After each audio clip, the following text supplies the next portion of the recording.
அதிசயங்கள் செய்கிறவர் நம் அருகில் இருக்கிறார். அற்புதங்கள் செய்கிறவர் என்றும் நமக்குள் வசிக்கிறார்.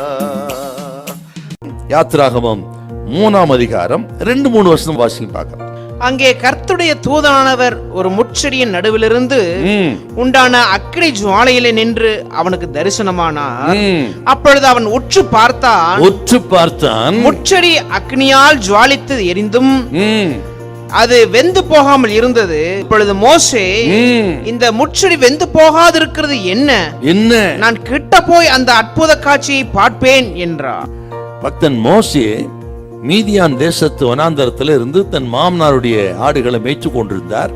அந்த நேரத்தை தேவ பர்வதம் மட்டும் வந்து தேவ பர்வதத்துல ஒரு வித்தியாசமான காட்சி பார்க்கிறார். முட்செடியும் அக்கினி ஜுவாலையும்.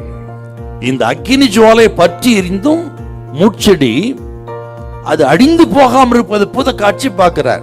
இது எதை குறிக்குன்னு சொன்னால், இந்த முட்செடிங்கிறது பலகீனமானது. அந்த பலகீனமான முட்செடி மோசையை குறிக்கிறது.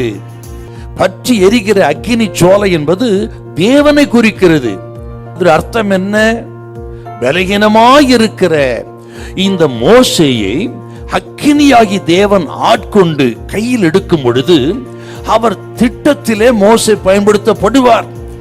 ஆண்டவர் பயன்படுத்தப்படும் பொழுது ஒரு நாள் அழிந்து போக மாட்டார், தோல்வி அடைய மாட்டார். இதுதான் அந்த தேவனுடைய திட்டம், அந்த தரிசனத்துடைய அர்த்தங்க.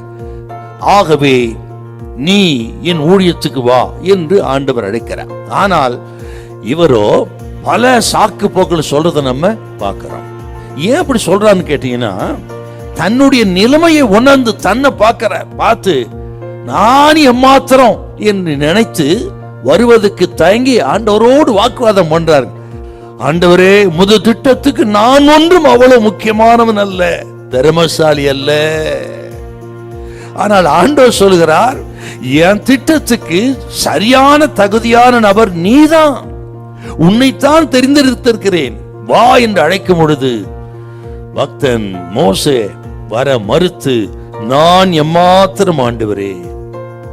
இதை கேட்கிற அருமையான கத்திரி பிள்ளைகளே, அநேக சந்தர்ப்பங்களிலே நமது பலகீனத்தை பார்த்தால், இந்த வேலைக்கு எனக்கு தகுதி இல்லை அப்படின்னு சொல்லுவோம், இந்த வியாபாரத்துக்கு தகுதி இல்லை, இந்த குடும்பத்துக்கு தகுதி இல்லை, இந்த உயர்வுக்கு தகுதி இல்லை, எதுக்குமே தகுதி இல்லை என்று தான் அநேக நேரம் நினைக்க தோன்றும்.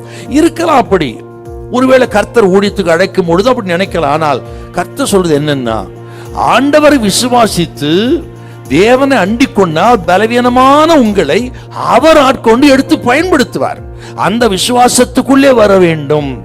ஆகவே பலகீனத்தை ஆண்டவர் பாதத்தில் வைத்து விட்டு அவர் பலத்தால் நிரப்பப்பட ஒப்புக்கொடுங்கள். கர்த்தர் உங்களை பயன்படுத்துவார். அல்லேலூயா, அல்லேலூயா.